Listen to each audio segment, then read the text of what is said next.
설 명절은 잘 보내고 계십니까? 겨울답지 않게 온화한 날씨는 남은 설 연휴를 즐기려는 이들에게나 연단 한 장도 소중한 이들에게나 마냥 고맙기만 합니다.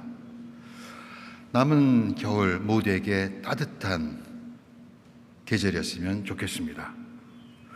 올해도 여지없이 고향 가는 길은 길게 정체를 빚었습니다. 그럼에도 우리는 명절마다 고생길을 마다하지 않고 고향을 찾는 것은 끝없는 대립과 경쟁이 가득한 세상에서 나를 이해해주고 품어주고 위로받을 수 있는 곳이 고향집, 부모, 형제, 동기들이기 때문입니다. 하지만 현대인들에게는 그런 고향마저 점점 사라져 가고 있습니다. 참 좋으신 주님께서 세상살에 지친 여러분이 마음의 짐을 내려놓고 쉴 수 있는 고향이 되고 부모가 되고 형제가 되어주기를 빕니다.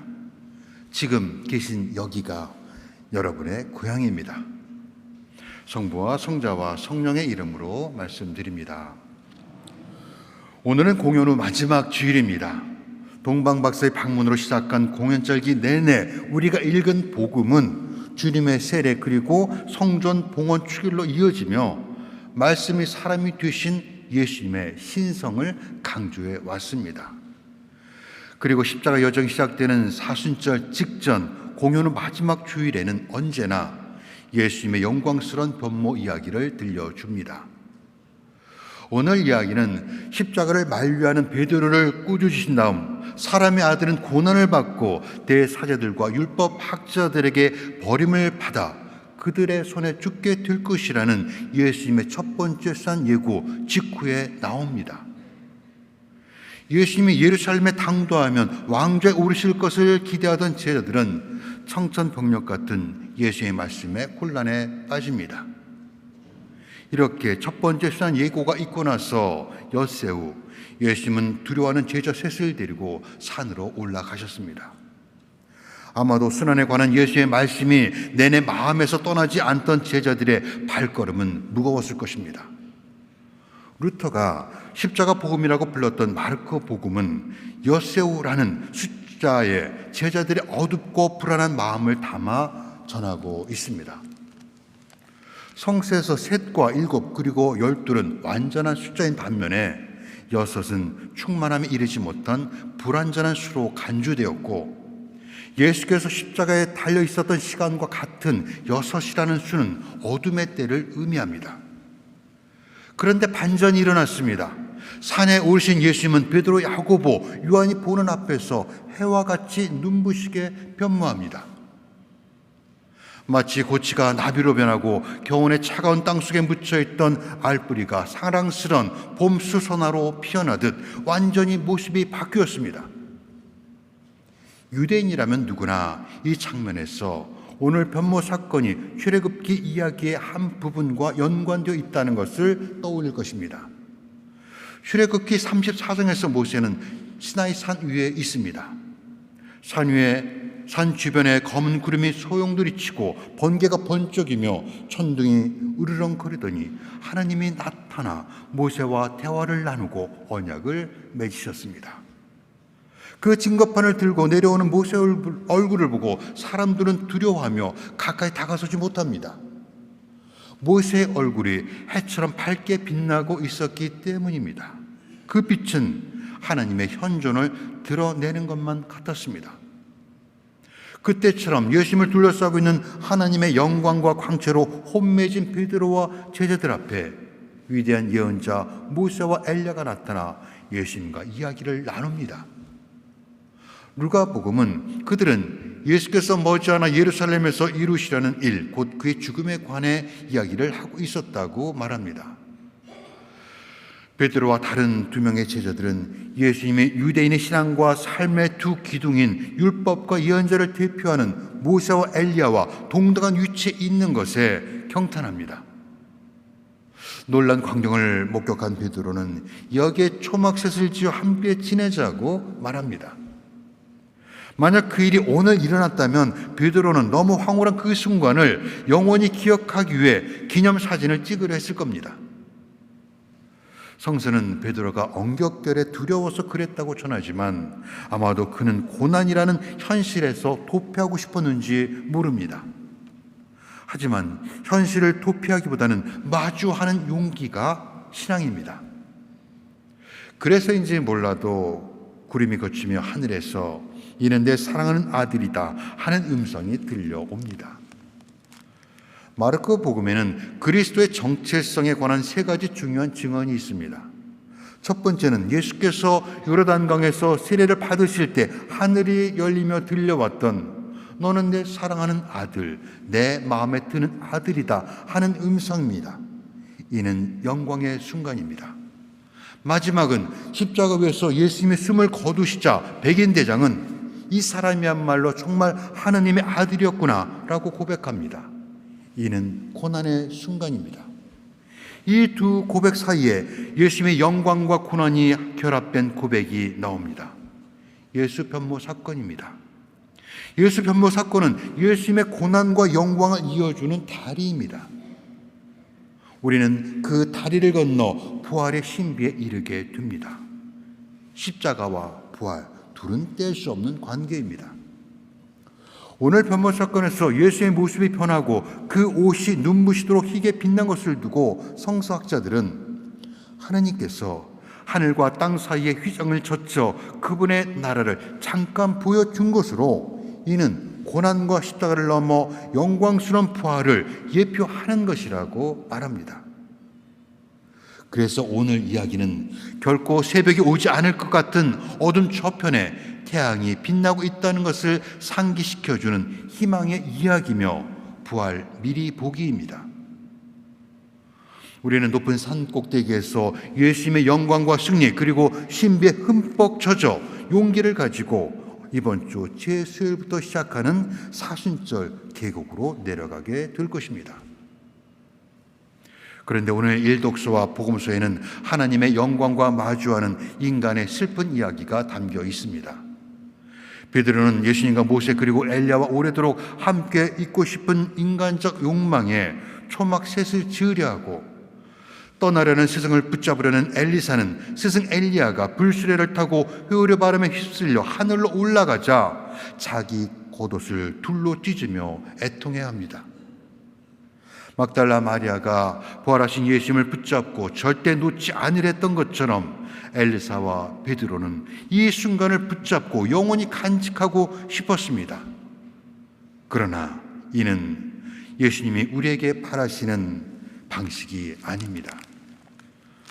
하나님은 우리에게 예수를 박제하여 기념관에 잘 보존하라고 요구하지 않습니다. 성전 안에만 계신 하나님이 아니라는 것입니다. 예수님을 붙잡으려는 베드로에게 들려온 이는 내 사랑하는 아들이니 너희는 그의 말을 들으라 하는 음성은 예수께서 세례를 받으실 때 내린 음성과 같은 것입니다. 이는 우리가 따른 예수님이 단순히 지혜로운 랍비나 교사나 혁명가 혹은 도덕주의자가 아니라 하나님의 사랑하는 아들이라는 것을 상기시켜 줍니다. 더 중요한 것은 우리가 그의 말을 들어야 한다는 것입니다. 이를 받아 사도 바울로는 믿음은 들음에서 나온다고 말합니다. 엎드려 있던 죄들이 일어나 보니 갑자기 모든 것이 사라지고 예수밖에는 아무것도 보이지 않았습니다. 이는 흩어진 우리의 시선과 마음을 모아 구원자요 인도자요 지혜자이며 우리의 전부이신 예수께 집중하라는 사순절 초대 같습니다. 우리는 하나님의 영원성을 측량할 수 없고 하나님의 시간을 계산할 수 없으며 하나님의 뜻을 다 헤아릴 수 없지만 그분은 인간의 유한성과 한계를 초월하여 존재하신다는 것을 인정해야 합니다. 이것이 예수 변모 목적입니다. 산 위에서의 신비한 체험을 한 제자들은 결코 이전과 같지 않을 것입니다. 예수님이 하나님의 아들이라는 확신을 갖게 된 그들은 더는 두려워하지 않을 것이며 삶은 변화될 것입니다. 베드로는 산 위에 초막을 지어 영원토록 그분과 머물기를 바라지만 우리가 산 위에 사는 것은 하나님의 뜻이 아닙니다. 우리는 산 위에서의 체험과 기억의 힘으로 산 아래 현실을 살아내야 합니다. 산에서 내려오면 무슨 일이 일어날지 우리는 알고 있습니다. 기득권을 놓지 않으려는 제사장들과 율법학자들은 예수를 죽일 음모를 드러낼 것입니다. 정치적 메시아를 기대했던 군중들이 예수를 극단의 상황까지 몰고 가는 잔혹과 현실과 마주하게 될 것입니다. 그럴 때마다 베드로와 야고보 그리고 요한에게 섬광처럼 남아있는 산 위에서의 기억은 어둠 속에서도 길을 잃지 않게 하는 등대처럼 빛날 것입니다. 그 기억이 주는 희망으로 그들은 다른 제자들보다 앞서 걸을 수 있었고 시련과 박해에 직면했을 때에도 예수님 곁에 머물게 했습니다. 이렇듯 예수님의 변모는 현재의 모습이 전부가 아니라는 것을 우리에게 상기시켜 줍니다. 우리 앞에 놓인 사순절은 죄에서 시작하여 십자가로 이어집니다. 그러나 예수 변모 사건이 부활 미리 보기가 맞다면 죄로 시작한 사순절의 끝은 십자가가 아니라 부활입니다. 예수님은 산에서 내려오시며 제자들에게 사람의 아들이 죽었다가 다시 살아날 때까지는 지금 본 것을 아무에게도 말하지 말라고 단단히 당부하셨습니다. 이는 행여 우리가 부활의 영광만을 바라고 고난과 십자가를 외면하게 될 것을 경계해서 하신 말씀입니다. 우리는 십자가를 피해 부활로 가는 지름길을 택하고 싶지만 그럴 수 없습니다. 산 위에서 보여주신 예수님의 빛나는 모습은 하나님 본연의 모습입니다.